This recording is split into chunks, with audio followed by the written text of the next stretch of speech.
and welcome to Contourcast. My name's Kat Boyd and I'm joined with my lovely co-host David Jameson. How's it going, everyone? I don't know why I'm asking everyone. They can't respond. That's one of the glories today. That's one of the glories of this medium. What, that no one can heckle you? Yeah. Do you remember that before coronavirus happened, we toyed with the idea of doing a live show? In front of an audience? I think we should still do that now that obviously lockdown's beginning to ease. Slowly but surely, right? We did that once. Sort of, yeah. What was that again? It was the launch of the Contour magazine. No. I'm thinking about at that festival. Oh God, the festival. Yeah. David, the genesis of Contourcast is from doing the Rabbit Hole Festival. Mm-hmm. Yeah. So the genesis of the idea of Contourcast came from our appearance at the Spiegel tent or something akin to that at doing the Rabbit Festival. And it was a very strange day all in all. Yeah. So it's out. It takes place just outside Stirling. I mean, imagine it's not happening this year because of the pandemic. But and it's organised 7 degrees of separation, or is this just Scotland being a small country? It's organised by what's his name? He has that blog. I'm genuinely just have lockdown brain. You genuinely have some of the worst name recall of anyone I've ever met. This is a segue, but do you know that's genetic? Like that runs in my family, that thing. So my dad, it's on my dad's side. My dad used to call me after my cat's names and all sorts. What was your cat called, David? I had a cat called Fatness. So maybe he was just insulting me. No, he actually used to call me the names of long dead cats. Like we had a cat called Fred and another cat called Muriel, and I remember getting called. Your daddy called you Muriel. Yeah. Someone called Dr. Freud. A child called Muriel. Child called Fatness. Child called Fatness, I like the best. Oh, for God's sake, what's his name? He was the former ambassador who got... Craig Murray, right? So he and his family... Can I just point out that when you say, it's Thing Me with a blog, that really, you're not, you're rattling that down any... A Scottish man with a blog runs that, yeah. So it's his deal, but... It's got a very kind of sort of hippie, alternative sort of feel to it. We saw some shocking sights of people dressed up as bumblebees and so on. We saw some of the worst of Extinction Rebellion live. I vividly remember someone dressed as a frog, a man dressed as a bee with some maracas, and the slow procession of people saying this is an emergency with that big banner saying this is an emergency. Yeah, wandering around in this sort of festival with bands playing on stages and so on. So though, do you know the really sad thing is, right? I don't want to mock it too much because it's like Scotland's cultural and civic sphere is small enough, right? But that is one of the only music festivals I've ever been to. I never went to Tea in the Park. I never went to any of the big, music festivals. So that's my youth. That's the halcyon days. But we did a thing there about all the mad shit we're always talking about on here. Yeah, it was definitely there was a lot of God chat. There was a lot of anti-capitalism. Yeah. I do remember it being quite surreal. I think, did I not do something stupid like neck a whole can of Monster about 20 minutes before we were due to go on and felt really sick? Yeah. Definitely, there was an incident with an energy drink that really tipped me over the edge. Yeah. No, it was quite an unwell experience. It was also it's pissing it down with rain and all this kind of stuff. So But, you know, it was a good laugh. It was a good laugh. Yeah. And here we are. We've been doing Cornercast for quite some time now, huh? Yeah. Are we into our second year? I can't. Yeah, we must. I think we started in August 19. Mm-hmm. Yeah. So there you go. That's how it all began. I can't remember how we started going down this memory shoot. Because you were just saying that you enjoy the fact that people can't heckle you because it's a podcast. Yeah, though, like, I don't know about you, but like, I woke up this morning and just started reading the Scottish politics news that we'll get on to.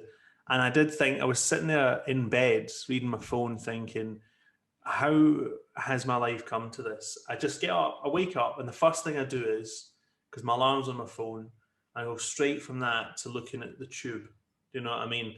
And I look down the tube into this kaleidoscope of slowly twisting, freakish Scottish politics developments, getting more and more angry until that elicits my first tweet of the day, denouncing things, right? But I know this isn't a unique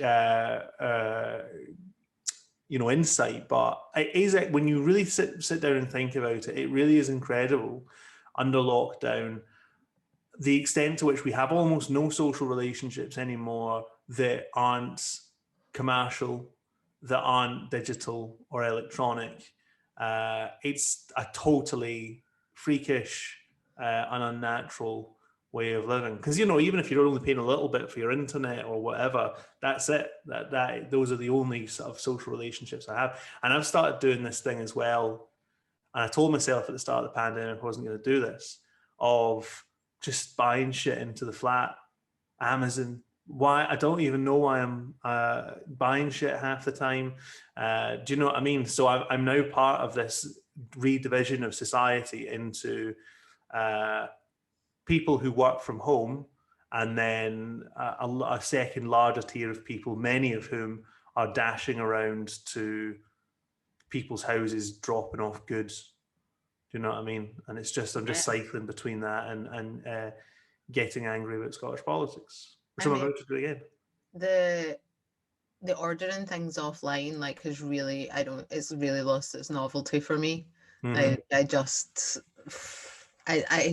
I'm just really desperate to, like, to go out and, like, get a coffee and sit in somewhere that's not my house. Like, I'm honestly so sick of rattling about my own house, talking to the cat all the time, or talking to myself all the time. Yeah. I mean, the really frightening thing is when you realise that this model is being locked in. There's a really fascinating thing going on at the moment, which is lots of town centres around Britain are talking about these big new garden developments that they're going to have. And I went to my hometown once and I spoke to some of the councillors about why they're doing this in Ayr, where they're building two parks at either end of the high street. And one of the councillors just told me it's to reduce the number of units on the high street. And it's just a cheap way of doing that. I mean, it's just a park. It doesn't really cost anything. And you can use that to sort of flatten parts of the high street, reduce the number of units. They'll turn into more kind of upmarket or boutique shops, or do you know what I mean? Like hipster type things, do you know what I mean? And cafes and restaurants. Artisan is the word you're looking for. Artisan. The high street, the remaining high streets will mostly become a place for middle class people to pay for expensive things that you don't buy online, and the rest of us will just be expected to buy, off of Amazon. Basically, it's a really sort of instructive view of how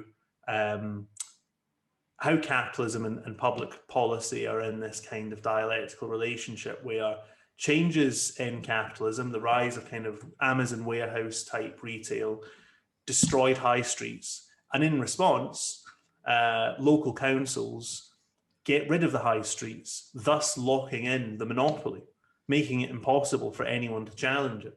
I mean, I can see that happening at the level of like a town centre or something. Like I'm picturing Hamilton, like where I grew up.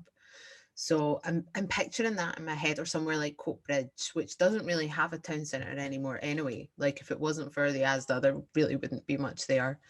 But when you actually think of that on like a city scale, like somewhere like Glasgow, so Glasgow's whole future plan was hinged on expanding the retail brand to make Glasgow like somewhere that people come from all over parts of the UK to do shopping. And you think about like all of the development that's gone into Buchanan Street, the new Queen Street station, all of these additions to the city centre, the repedestrianisation of Norwich City, not Norwich City Centre, Sucky Hall Street, went Partridge there. So yeah, there's this like been this huge push for like Glasgow to like expand on its like retail, economy, if you like. Previously, a lot of the criticisms around that had been like retail is not like, it's not high paying, high skill job creation. It's very transient, it's precarious, it's often low paid, it's predominantly young people. So it's never really been a sustainable model. However, now with the pandemic, it's even less sustainable.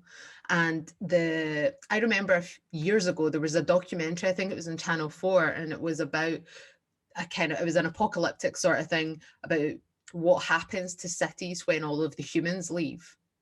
And it showed like digitized footage, I don't know what the technical name for that is, of how quickly the landmarks that we know in the modern age disintegrate.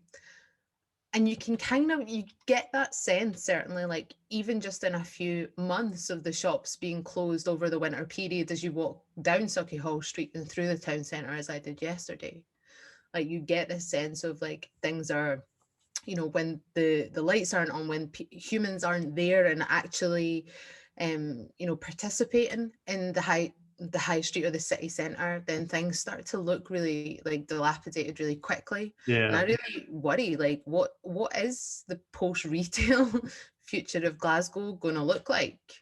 Because because obviously before retail, it was arts and culture. Do you know what I mean? So like it was all about revamping the city's image, blah blah blah. So what next? Like, and I think that there has to be. I really hope someone's got some ideas.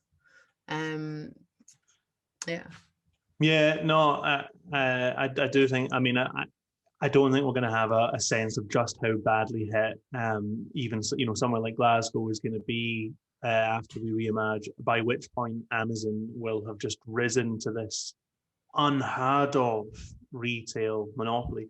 Monopolies have traditionally dominated modern retail. If you look at something like Asda, which is, I think I'm right in still saying it's still part of the Walmart group, everyone has known for a long time, and they're all always getting into trouble for price fixing and all this kind of stuff. But there's never been anything like Amazon, and its capacity to destroy its competitors with its new model is just unrivaled. And there seems very little political will to control it, obviously, because it's such a huge part of the economy. Anyhow, so obviously the big news today that we're staring at. Decay, rot, disaster. Yes. Do you know a bit? I was thinking about this morning. So obviously, see when I went on Twitter, right, in bed, right, before I've done anything, right, it was I was alerted to what was going on by a small number of journalists that I follow on Twitter, people like Severin Carroll, Tom Gordon, and so on. And but were it not for them, and you read below their tweets, and it's like it's chaos. Like, do you know what I mean? People are saying that this is the most insane thing ever. And the rest of my Twitter landscape, probably because of how it's been curated since I set up my account back in 2013 or whatever, was just kind of silent for the most part. It was just, you really see on a big news day, you see those bubbles and like how they work and how they manage people's perception of the significance of a story and whatever. Mm-hmm. So obviously, the Crown Office has, this morning told the Scottish Parliament that Alex Salmond's unredacted submission to the inquiry shouldn't be published. It was published, of course, but should be unpublished and redacted by the Scottish Parliament because it threatened the anonymity of the complainants. Yeah. So since we last talked about this, right, that was 2 weeks ago. So since then, I'm trying to map out a timeline, because I think that, so like we said on the last pod, like things change so rapidly all the time in this like very chaotic picture that it's really easy to lose track. So my timeline, and tell me if I've missed anything. So after the Lady Dorian judgment, the inquiry examined Salmond's evidence and then voted 5-4 against publishing, but also voted in favour, about 6-3, of referring the evidence to the corporate body of the Scottish Parliament. Yeah? Yes. We're okay so far. So then the corporate body looks at the document and they said it's publishable. Then there was a bit of confusion around whether it was or wasn't going to be published, or they were just saying it was publishable, blah, blah, blah. I had there was a lot of stuff on Twitter around that, but eventually it then was published, and that cleared the way for Alex Salmond to appear in front of the committee. Yeah. Right so far? Yes. Then it all, a huge bun fight kicks off about whether it's a conspiracy, the definition of conspiracy, and it's all, about that term. Then the next thing that I remember is that you get the rumour mill. Well, I say the rumour mill, I mean the press. Publish. I mean, spot the difference, right? Start publishing stories that are kind of it's like a Tory comment on the idea that the buck lands with Nicola Sturgeon, or it stops with Nicola Sturgeon, because there had been actual rumours that Nicola Sturgeon planned to throw Leslie Evans, Liz Lloyd, and her husband Peter Murrell under the bus for what had happened. Then there was another big kind of explosion in the last few days of people saying we have real concerns about this evidence being published, and there was people tweeting about it and saying some, I think, party staffers tweeting about that they thought it would make it harder for women to come forward if this was published. I mean, I think the whole shambles is potentially going to make it harder for women to come forward. I think that's the real tragedy of this whole thing. And then finally, the Crown Office made their intervention, and the evidence was removed from the Parliament website and redacted and then republished. Are we up to speed? Yes. So that is the long kind of twist and tangle of it again. So I now see that Alex Salmond has said he won't appear tomorrow. That would be Wednesday before the committee. So we're back to that. He has offered to come in on Friday, but the Parliament is closed on Friday. So who knows why he made that suggestion. So what I basically think about this whole thing at this point is, first of all, Scottish democracy could not look stupider. At this point, this is probably the worst crisis of the Scottish Parliament since its opening in 1999. It's clear that things are badly wrong. The relationships between the various institutions seem suspect, to be honest. I don't know how anyone could look at this and think, you can't just say everything's incompetent forever. if there's this much widespread incompetence in the Scottish bit of the British state, then something very strange has happened. But yeah, and I think everyone has a strong sense of we're not seeing the whole picture here in terms of what's going on. I mean, that there is a significant struggle for influence and power in the major legal and political institutions in the state and in the media and so on. I kind of feel at this point that the report that this committee eventually produces, if it does produce it, because we're running out of time, like very quickly, that the report will satisfy no one and prove nothing. I mean, that's the general image I have of this situation. It's hard to imagine it coming to any kind of conclusion. I think some people are watching this as though it's like a football match, and either Sturgeon or Salmond may win or lose. I doubt it very much. Both are losing. Both are losing. It's just an open sewer. And you know, I think a lot of people, particularly in kind of like middle class society in Scotland, they've long had this thing of like, well, you know, the Scottish Parliament's so much better than Westminster. Is it? It's full of lobbyists. It's opaque, extremely opaque. It's very hard to find out information about this. And I mean, in many ways, people are just seeing what journalists have been seeing around the Scottish government and so on for years and years and years, which is you can't get a straight answer on anything. There's a really powerful culture of secrecy at the top of Scottish politics. It's absurdly centralised around the person of Nicola Sturgeon. Messaging is intensively, you know, controlled.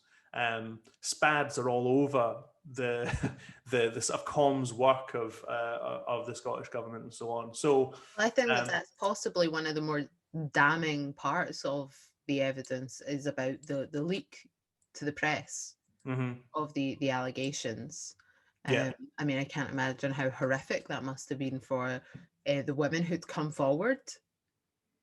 To then be confronted with this, I mean, global news story.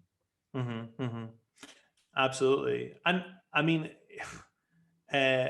those women are kind of being used as a battering ram here, there, and everywhere, right? And all kinds of things are being said about them that nobody has any grounds to say in terms of, you know, who they are or what they've done or what, you know, all this kind of like speculation. The sad thing about today is it will put that kind of speculation on steroids, obviously. Like, it's just going to explode now. But again, almost no one in this situation doesn't look like they haven't let down those complainers, but also just women who would be in a position to make complaints of that kind in any major public institution in the country. Yeah. Scotland's probably one of the countries in the Western world that has responded to the Me Too movement the most, like, poorly, basically. Like, who would speak out if this was the circus that you would likely greet? So widespread institutional failure.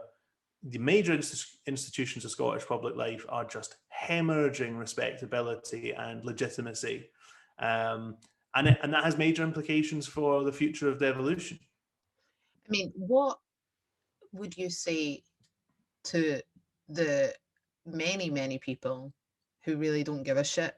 And I think there's quite a lot of them. Mm. I think that in a way, the fact that there is such a pressing matter of the pandemic and the vaccine rollout, the attention has been like off the committee. And I mean, yes, there is coverage in the mainstream news. It is on Twitter, but I do wonder, like, I spoke to someone earlier on today and I was like, oh, did you see the news? Like, what did you think of that? Like, trying to get a temperature check for someone who is not like involved in any type of like politics or even really on Twitter.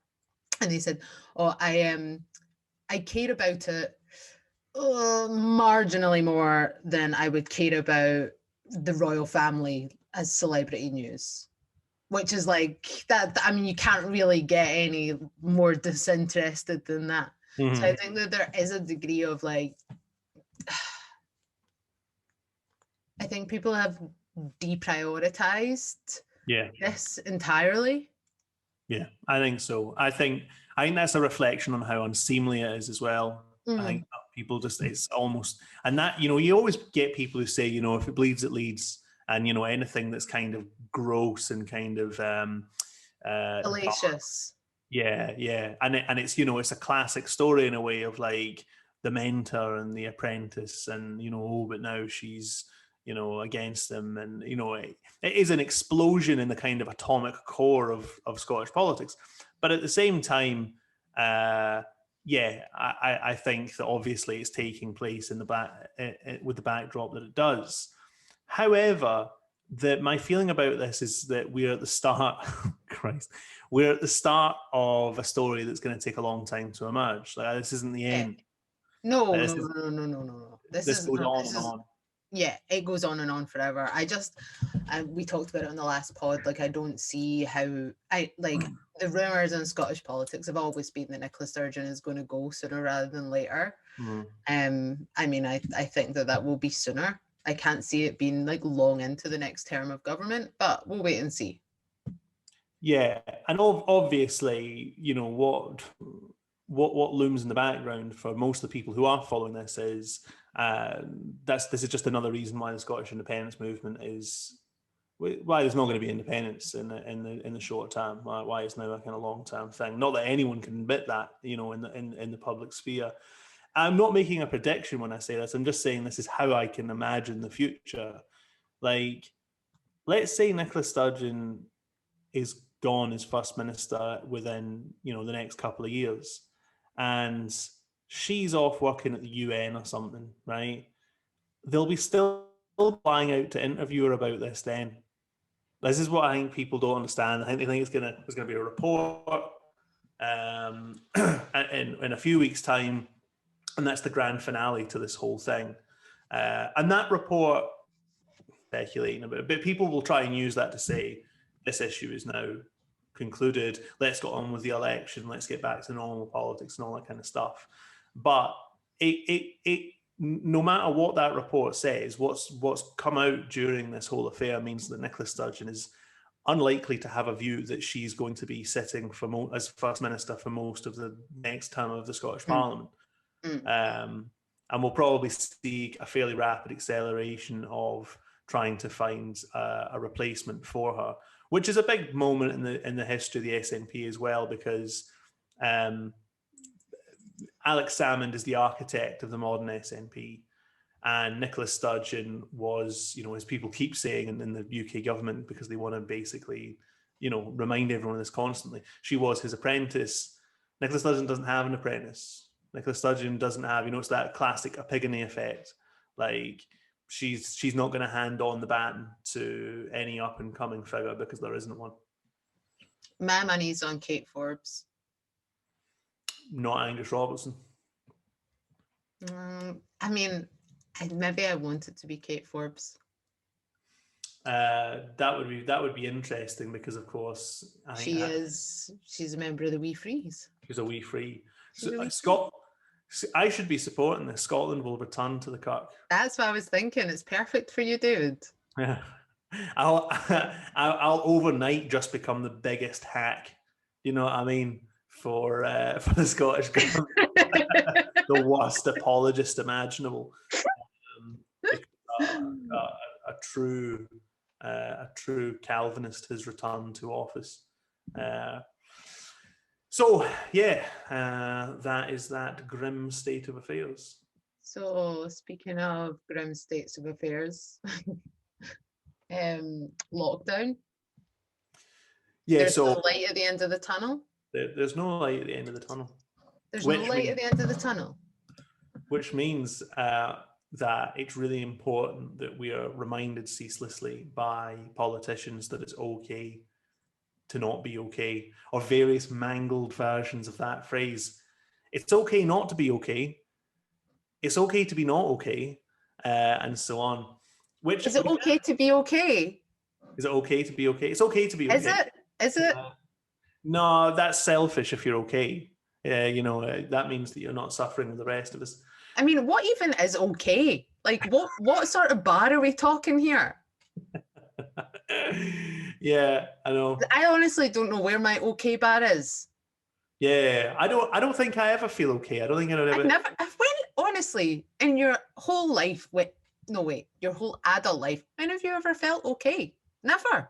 Yeah, you're either going flying upwards on the roller coaster or kind of down. Yeah.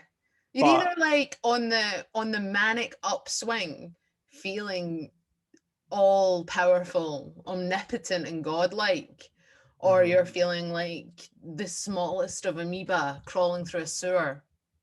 Nobody knows what okay is. Very nah, confusing. and I don't think anyone exists, as a kind of stable emotional entity. Balance, they call them, those Yeah. types of people. I don't trust Balanced that. people. I don't trust that. I don't think that's real. I don't. Uh, I think on it being okay is probably very rare. it's a sign of psychopathy, but that's what Hamza Yusuf wants from you, Justice Minister, when he was announcing, or following Nicola Sturgeon's announcements that basically, what is the Scottish Government's announcement? Basically, we're not going to say anything's basically going to change until the data confirms blah blah blah, which basically we're in this indefinitely is what I'm reading from that. So there is good news on the vaccine front and so on and so forth. But anyway, I do feel like things are going to get better. Like people are being vaccinated. exactly. That must make a difference. Do you know what I mean? Like I saw that the sort of second phase of easing starts on my birthday, which is the 15th of March. If anyone wants to send birthday congratulations, I will go into my late 30s on the 15th of March officially. Nice. And 4 people from 2 households can meet outdoors, and that would honestly just be the best birthday present ever. Yeah. And they're saying, I mean, who knows, but they're saying that all adults in the UK will be vaccinated or have their first vaccination jab by the end of July. So that's something. But anyway, Hamza Yusuf says that it's okay to not be okay, or it's okay not to be okay, or something like that. And I've seen a few politicians saying that today. What's that supposed to do for me? What do you think I've been given by doing that? I really resent people who are in a position of public policy, sort of saying, look, I know I've not given you anything, but it's okay to feel bad about it. That's almost what this feels like. Do you know what I mean? It's okay for you to feel unhappy about the fact that... That's exactly it. It's like, it's all right to feel like shite because everything is shite and we are not going to do anything to fix it. Yeah. So that's okay. I just imagine using that in day-to-day life. Imagine a man who's like cheated on his wife and says to her, look, the reality is I cheated on you, right? With your best pal. It's okay for you to not feel okay about that. I just want you to know that it's okay for you to feel really upset about this. That's a healthy, normal thing. This started as like HR speak, directed, I think, principally at men. This kind of thing about men, talk about your feelings and so on. Yeah. It's just interesting that it's now migrated to people who are supposed to be your elected representative telling you that it's okay for you to feel disappointed in them. Be honest about your feelings about how I've disappointed you and let you down, and how you feel remote from me and feel that, I don't actually serve the community who elected me. It's okay for you to feel like that, don't keep it all inside, because that will be harmful for your mental health. Just adds to this general feeling in modern politics of being managed all the time. Yeah, like being emotionally managed and manipulated. Yeah. That's what I feel all the time. I was thinking a lot about this in relation to, I did that thing that people like nerds sometimes do, where I listened to one of those debates between Michael Foot and Enoch Powell. And I'm not someone who gets sort of gooey about Michael Foot and Enoch Powell. They once represented supposedly a much higher level of British politics, where you had these public intellectuals who were also politicians. People sometimes talk about it like it was fucking Athenian democracy or something, right? And they were also pals, which to me just is a bit, do you know what I mean? I don't, why can't people on the kind of the left and the right be friends, all this kind of stuff.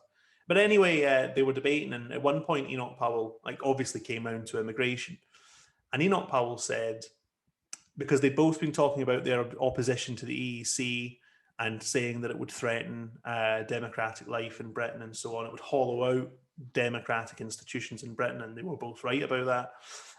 Enoch Powell challenged Foot on the democratic credentials of his support for immigration. And Enoch Powell said, I wonder how your constituents feel about, whether you feel that you're representing your constituents. How do they feel about immigration? You know, the implication, will they agree with me on immigration? And Michael Foot said, I don't care, because that's not what politics is about.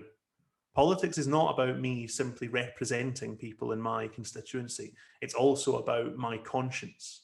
And sometimes that has to be the guiding force in my politics, which struck me as, you know, it wasn't saying things like that that destroyed faith in politics, right? It wasn't people saying, it's all very well that my constituents disagree with me on this policy issue, but I disagree with them and ultimately it's my say, right? That kind of like official, very public, small a authoritarianism of ultimately my moral preoccupations trump what my electors think.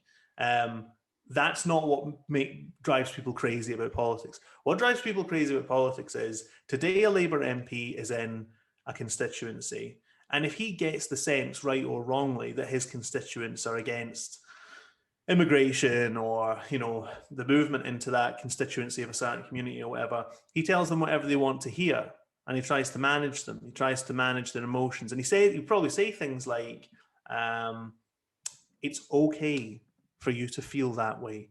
I understand what you think on this question." It's obviously a false dialogue.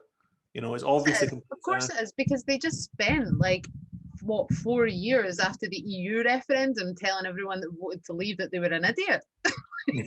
Like when it really comes to the crunch, do you know what I mean? Like politicians aren't prepared to listen when it's a like majoritarian view is expressed, and like actually try and take that forward. Do you know what I mean? They're trying to manage it, saying, oh well, you know, we were lied to, you know, it wasn't right. What happened? It was all dodgy, maybe a bit of Russian money, not really sure about that. You need to vote again. Do you know what I mean? Like that's basically the rhetoric of the whole People's Vote campaign. Yeah, and of course the people who led the People's Vote campaign were also the sorts of people who, well, they're literally the faction of the Labour Party who came up with the phrase British jobs for British workers, right? And there's a relationship between these two things. There's a relationship between your willingness to engage even in sort of demagogic slogans around issues like immigration, and your utter determination to defend the European Union as an institution out of the view that it represents the center of one of the centers of power in, you know, in the modern state system and so on. Paul Mason said as much and keeps saying it. He keeps saying, the reason why people on the left of the Labour Party were willing to accept, or too many people on the left of the Labour Party were willing to accept the Leave vote, is because they wanted to give that to socially conservative constituents rather than engage with them on their ideas about crime and immigration.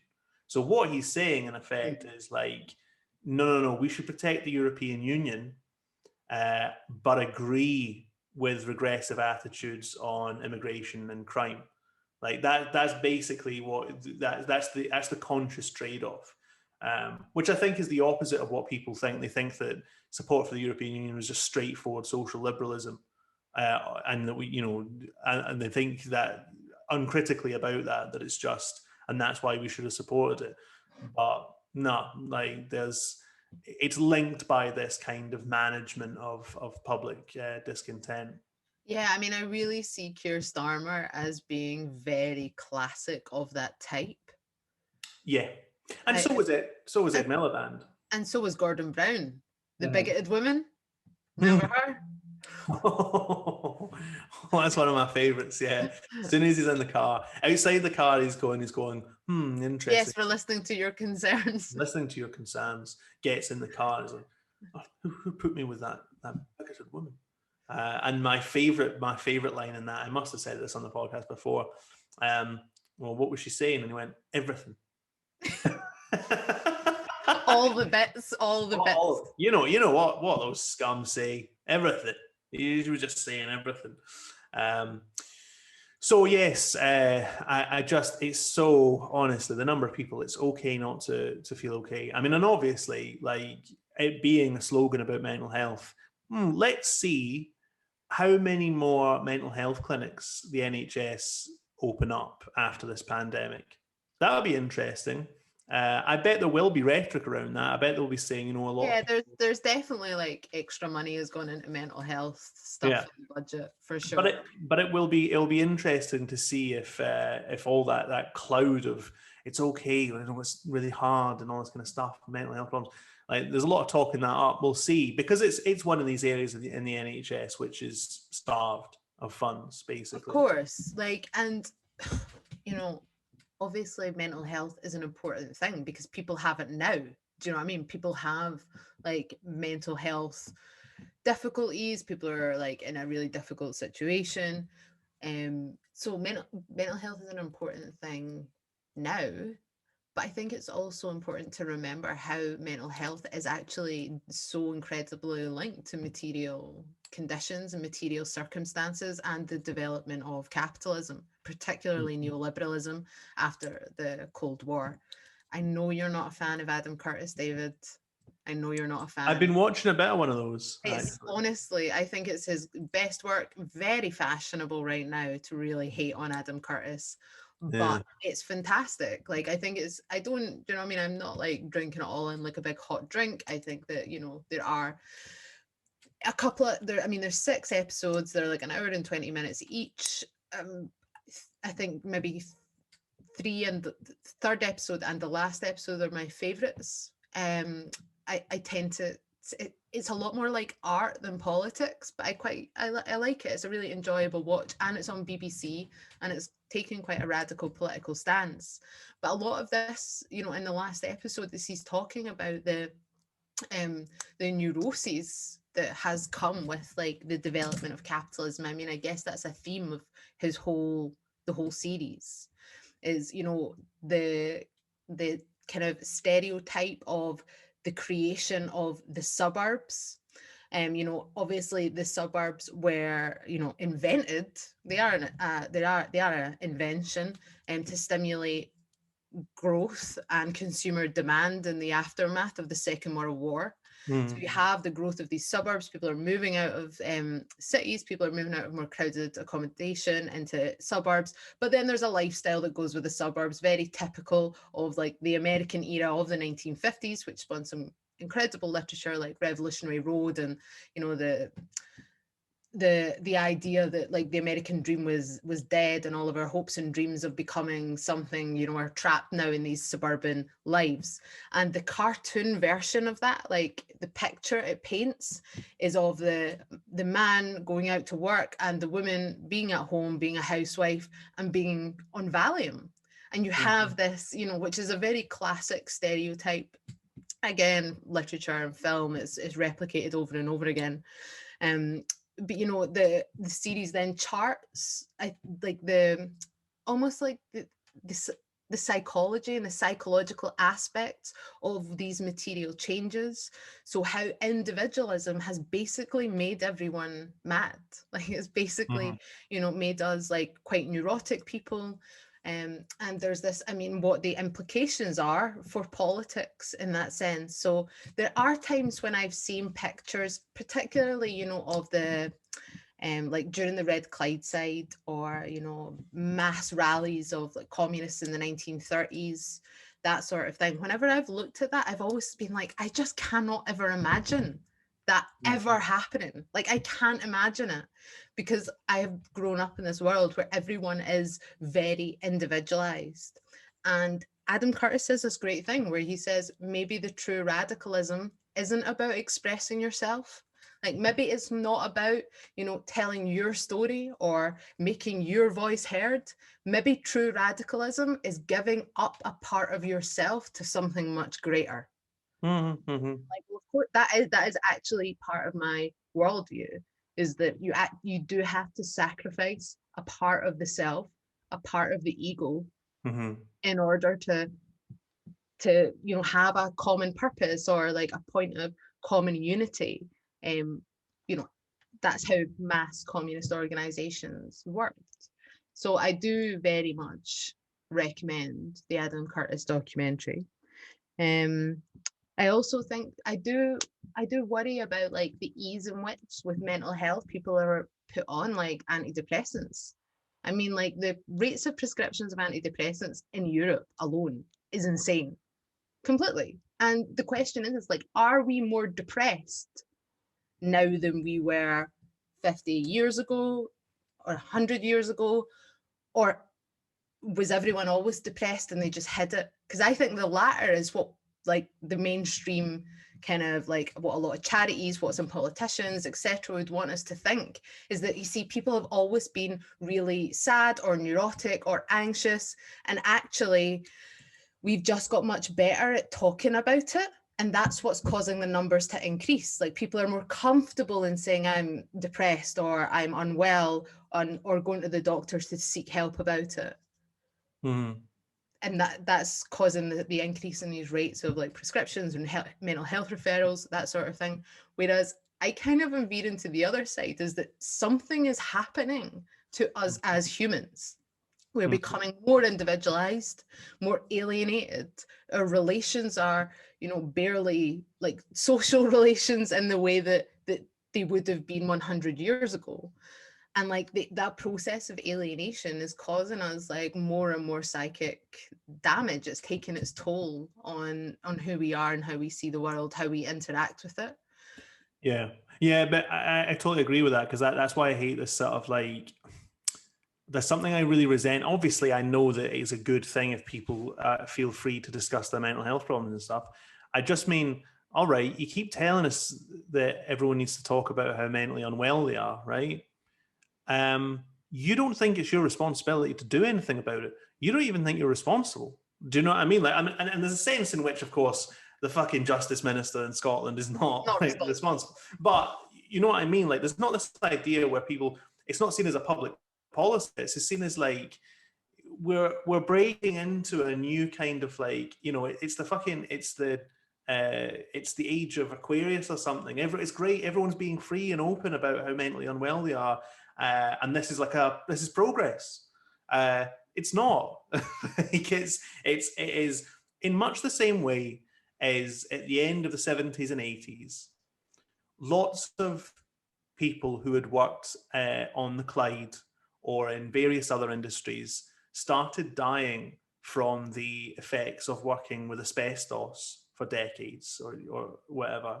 At that point, people were like, oh, like the way that we were expected to integrate into the economy, the way that we were expected to live our lives was killing us. And there was dishonesty about it. Obviously there was, you know, at the top of these industries. That's like, this is like mental health is like an industrial accident. You know, it's a byproduct of capitalist development. And I don't want to hear all the time that that's okay. That, you know what I mean, that needs to be socially acceptable. Should it be socially acceptable? Do you know what I mean?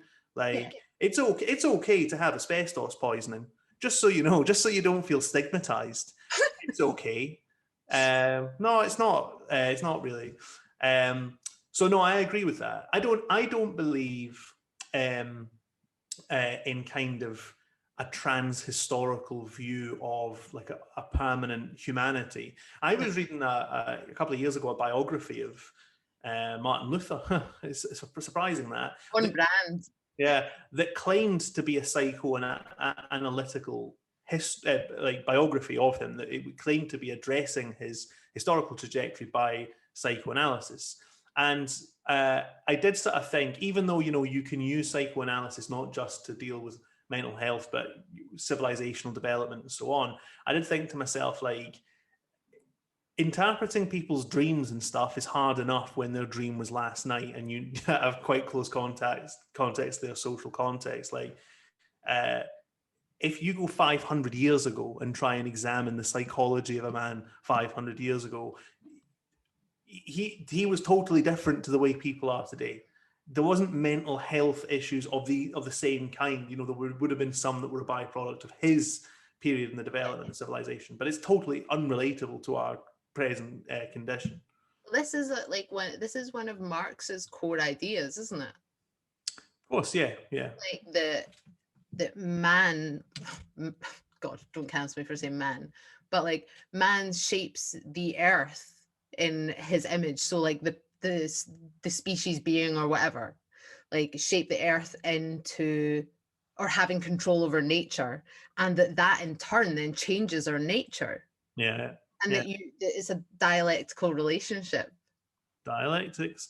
Listeners can't see this, but I'm doing a little dialectic hand right now, which means that we are discussing things dialectically and sophisticatedly.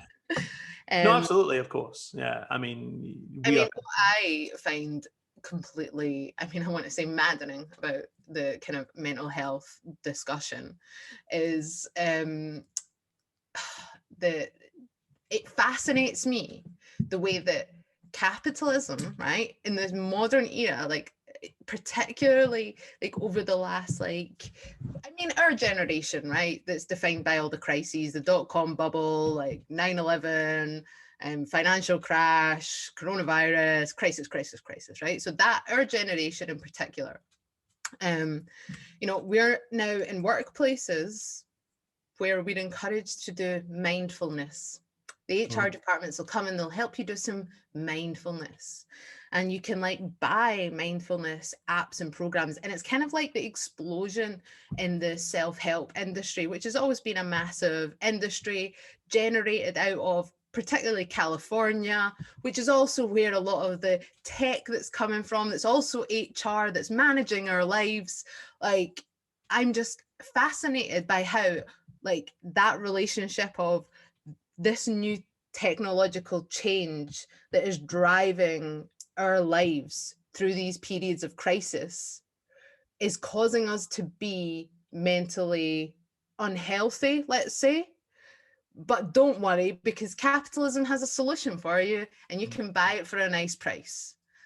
Capitalism's ability to reproduce itself and those same patterns and to create new goods and new desires for those goods can satisfy. It's really quite phenomenal. Yeah. You can, if you look at it in operation, you can't help if you sort of be in awe of it to a certain extent. The fact that, and I suspect I've only watched the first half of those Curtis documentaries, but just the capacity of capitalism to absorb every challenge to it in the last 50 years and turn it to its own advantage. It's incredible. Yeah. In a sort of incredible in the same way that a black hole is incredible. Yeah. One, just quickly, another landmark documentary tonight airing is this film about Charles Kennedy. Yeah, well, I think this is especially on the back of what we've been talking about politicians saying it's okay not to be okay. There's this documentary which I'd really like to see about Charles Kennedy, who's a political figure I have a lot of compassion for. Do you know what I mean? Politics is it's a nippy world, and he was an alcoholic, and that must have been very frightening and very difficult. But the article today, there's an article in the Scotsman saying that Charles Kennedy faced abuse and denigration of the worst kind before he died. He had a hemorrhage as a result of his years as alcoholism. Yeah, I have a lot of compassion for Charles Kennedy, but I do see this growing trend in politics where our elected representatives, MPs, MSPs, are also victims of the electorate themselves. And in the article in the Scotsman, it's got a quote from Alistair Campbell, right? Commenting on these things, and he was a friend of Charles Kennedy, and Alistair Campbell is saying, maybe if he had been more open about his problem with alcohol, it wouldn't have, given his political opponents so much ammunition and using it against him. I mean, really, I don't think that anyone should be see that as a core concept, that if Charles Kennedy had been more open about his alcoholism, it would have given people the fuel. Like, I think that there is there has to be a private life to public people. I really dislike this modern style of politics where politicians have a tragic backstory that like makes them who they are, like have worked, the hardest jobs and have really like struggled through personal difficulties in order to triumph and, be your political leader. Like, I'm not interested in that. Like, I think that it's a form of emotional manipulation, which you want to criticize a person and they say, well, don't you understand how hard life's been for me? It's like, you are an elected representative. Like, you're elected to represent these people. Like, I mean, if Alistair Campbell is talking about like the victimization of politicians, then we need other words for the people who are the actual victims of Alistair Campbell, for example. Like, we need words for people who are victims of actual government policy, both at home and abroad, that have had life-changing consequences for people in the most negative of ways. Yeah. So I feel like this story about Charles Kennedy, like, it kind of, I feel really pulled into different directions. I genuinely am ambivalent about it. Like, I can see like this, it's really good that there's this documentary talking about like how difficult politics had become for him. But at the same time, I'm also kind of, I don't know, I feel unsettled by the idea that the MPs are victims of constituents or victims of politics, rather than being tribunes as they should be. Yeah, no, this is also partly, I think, a consequence of, for a lot of politicians, their politics doesn't mean anything anymore. Like, it's a job, and they have this almost attitude of like, I shouldn't have to just come into my job and listen to this kind of abuse and all this kind of stuff. It's like, you start missing the point here. I remember shortly before he died, that appearance he made on Question Time where he was visibly drunk, visibly seriously drunk, and rambling and all this kind of stuff, and thinking like, yeah, I don't know why an editor let him on that, on national television. Those programs are set up as, I mean, a bear pit, yeah. Yeah, but there's also, I mean, there's a beautiful line in Andrew Martin's book about Monica Lewinsky, where she says, I came to realize that public humiliation was a blood sport. Yeah. Like, that's what that is. Like, yeah, if it bleeds, it leads, innit? But I mean, the stuff that was going on when he is obviously he started drinking extremely heavily again. His marriage had collapsed. His political career was over. His political party was over. He had been an opponent of the coalition government. He thought the Lib Dems should never have joined it. I'm not saying that therefore he's sort of like left wing or something. He's just more savvy than the morons who decided to destroy the Lib Dems by taking them into coalition with the Tories. So his world was coming to an end, really. And then he said on that Question Time program, I don't know my own country anymore. Like, he was like a broken man on this fucking thing. I don't know this country anymore. Like, his whole world had completely collapsed. But no, I mean, I agree with you. I think, I mean, it links very closely with basically everything we've been talking about on this podcast. The worst form I think I ever saw of that kind of need to have this kind of emotional manipulation was when someone persuaded Gordon Brown to go on a chat show and talk about and cry and talk about the death of his son. And I remember just thinking, like, watching that, thinking, feeling really sorry for him, but also just that I thought everyone in this situation is debased. Everyone in this situation, like, we are making him cry about his dead son on live television. It was just fuck, because he at that point, because his polls were in the toilet and everyone said he was unrelatable. Remember, he couldn't smile. Like he would always sort of go, you know, and pull his bizarre smile. I don't like get this thing about like being able to relate to people through pain. I just don't get it. Like I don't. I mean, we live in a world where we have a media industry that thrives on women's pain. Like, I mean, the whole Me Too movement like propped up the media in the States, particularly the liberal media, for a long time. Like Weinstein, like particularly again, like, you know, women's pain became like basically a marketing device. And I just don't see this, like, I don't see the benefit in relating to other people through pain. Like, I think you can have empathy and you can have compassion for other people, and also like you don't have to be an arsehole on social media. But I also think that, you know, if you're going to go into public life, then there has to be a bit that's also private, where you don't have to talk about your divorce or your addiction, or do you know what I mean, the shite job that you had when you were 20. Everyone does that now. Even Keir Starmer says that his, you know, he says his dad was like a factory labourer or something, right? Because he probably worked in a factory for about 2 years. It's also led to this thing, I don't know if you've noticed this, where everyone says that they were the first in their family to go to university. Yeah.